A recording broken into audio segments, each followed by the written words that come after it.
a must-win for Minnesota, trailing the Chicago Blackhawks 2-1 in their series.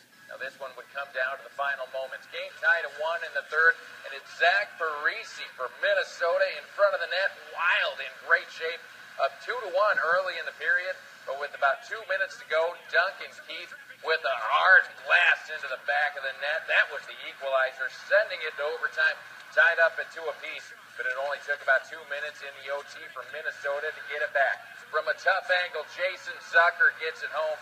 Minnesota gets their first playoff win in 5 years. They get within a game in the series, picking up the 3-2 win.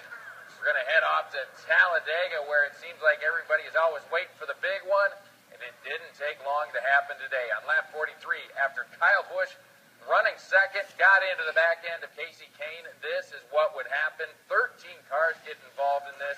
The second caution of the race, Tony Stewart and Kevin Harvick were both part of the carnage.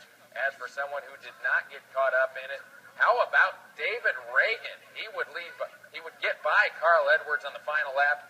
Big underdog here, Reagan, with just his second career Sprint Cup win, just ahead of teammate David Gilliland. Edwards, meanwhile, would finish up in third.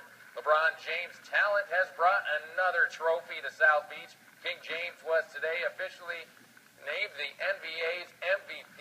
It was the 4th award of his career. Now he joined some of the elites in Michael Jordan, Bill Russell, and Kareem Abdul-Jabbar in winning 4 times. However, James and Russell won those 4 in under 5 years.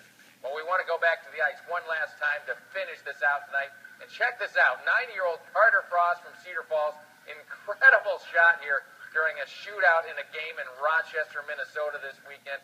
Now, Carter is currently playing for an AAU team out of Lakeville, Minnesota, but he does spend his winters playing for the Waterloo Junior Hawks.